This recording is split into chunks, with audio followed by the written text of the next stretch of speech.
Selamat datang di Lambe Sundel. Sebelum Anda nikmati tayangan berikut, silahkan klik like, subscribe, dan klik notification bell.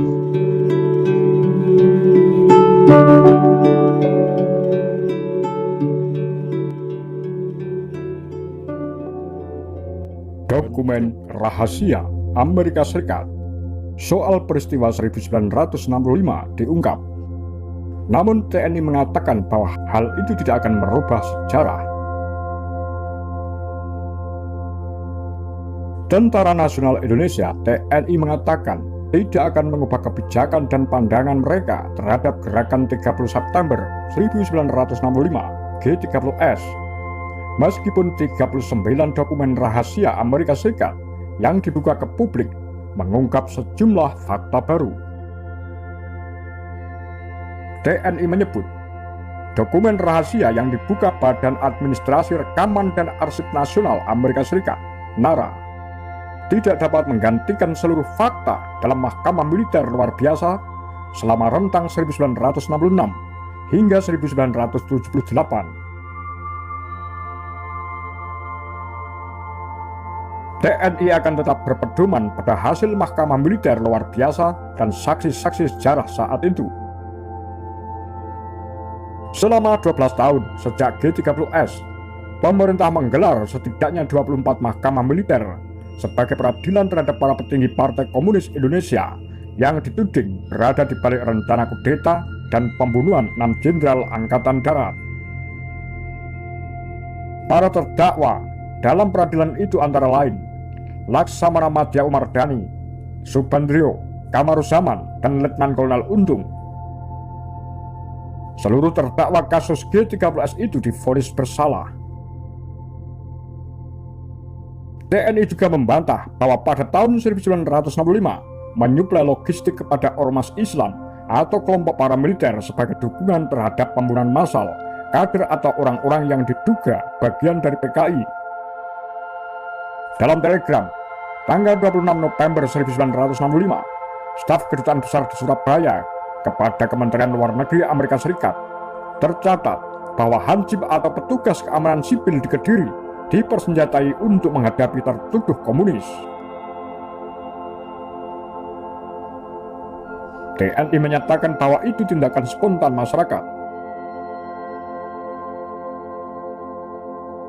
Salah satu fakta terungkap dari 39 dokumen rahasia Amerika yang dipublikasikan adalah kemungkinan pemberian bantuan untuk TNI dalam konfrontasi dengan PKI. Penasihat politik pusat Komando Angkatan Laut Amerika Serikat untuk kawasan Pasifik, SINPEC, Norman Hanna, pada 23 Oktober 1965 bersurat kepada Duta Besar Amerika Serikat untuk Indonesia, Marshall Green. Dalam surat itu, Hanna mengutip ulang pernyataan Green bahwa otoritas tentara Indonesia akan berkomunikasi dengan Amerika Serikat jika benar-benar membutuhkan bantuan menghadapi PKI. Dia menduga bantuan itu mungkin berupa operasi tersembunyi dan bantuan yang bersifat langsung seperti transportasi, uang, peralatan komunikasi, dan senjata. Sementara itu, Daniel Ansar Simanjuntak menyebut setiap pihak sepatutnya tidak berkilah dari fakta sejarah baru di seputar peristiwa 1965. Muhammadiyah, satu dari dua ormas Islam terbesar di Indonesia selain Nahdlatul Ulama, turut disebut dalam satu dokumen rahasia Amerika Serikat. Fakta itu jadi pembelajaran, sehingga tidak perlu ditutupi apalagi ada penyangkalan. Itu tidak perlu selama dapat dipertanggungjawabkan secara akademik. Hal itu tidak menjadi masalah. Dalam telegram dari konsuler Amerika Serikat di Medan ke Kedutaan Besar Amerika Serikat di Jakarta tanggal 6 Desember 1965, Muhammadiyah disebut menginstruksikan kader mereka membunuh orang yang berhubungan dengan PKI. Anggota PKI dikategorikan sebagai kafir. Membunuh mereka sama halnya dengan menyembelih ayam. Daniel mengaku tidak mengetahui persis instruksi yang pernah dikeluarkan Muhammadiyah terkait eksekusi kelompok komunis.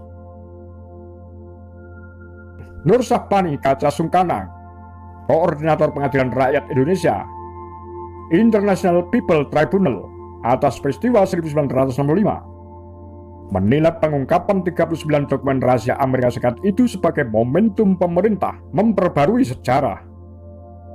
Menurut Nur Syahbani, selama ini pemerintah selalu menutup mata terhadap berbagai catatan peristiwa 1965, baik dari sudut pandang korban maupun peneliti dan para pemantau dari luar negeri. State Denial begitu kuatnya, seolah tidak mau mendengarkan suara korban, terutama hasil penelitian. Pemerintah sama sekali tidak mau melihatnya. Lebih dari itu, Nur Syahbani pesimis terhadap penyelesaian dan rekonsiliasi peristiwa 1965.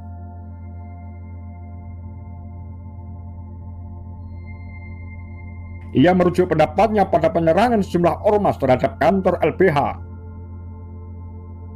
Penyerangan itu didasarkan pada tudingan LBH menyelenggarakan seminar komunisme. Kejadian itu langkah mundur karena pemerintah membiarkan terjadinya amuk massa. Jokowi sendiri mengatakan jika PKI bangkit digebuk saja. Kata-kata itu persis dituduhkan para demonstran di LBH. Bradley Simpson, Direktur Studi Indonesia dan Timor Leste di Universitas Connecticut, menyerahkan kompilasi 39 dokumen rahasia yang diungkap ke publik tersebut kepada Arsip Nasional Indonesia dan Perpustakaan Nasional. Bradley berkata, pemerintah Indonesia sepatutnya menjadikan kompilasi dokumen itu sebagai bahan penting penyelesaian peristiwa 1965 yang menurutnya terus berlarut. Dia berharap dokumen ini dapat mendorong masyarakat sipil di Indonesia menuntut pemerintah menerima fakta baru terkait peristiwa itu. Sebelum Nara membuka puluhan dokumen rahasia terkait peristiwa 1965, pada tahun 2015, Badan Intelijen Pusat Amerika Serikat (CIA) lebih dulu mempublikasikan laporan agen mereka dari Jakarta tentang perihal yang sama. Di era reformasi, sejumlah penelitian berupa buku maupun film dokumenter muncul sebagai antitesa fakta sejarah 1965 versi pemerintah. Sebagian besar karya tersebut dilarang terbit atau dipersekusi saat ditampilkan ke publik.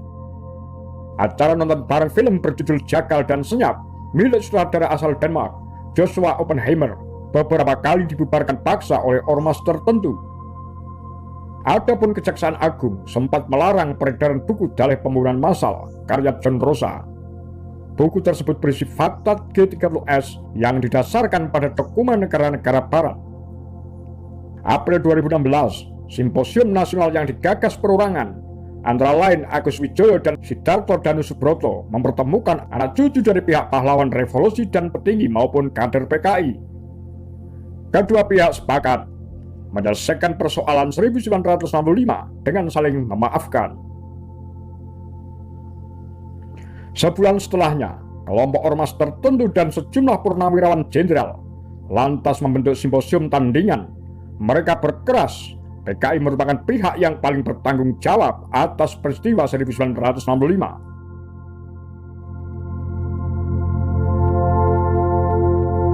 Demikian kura-kura Tagar Lambe Sundel.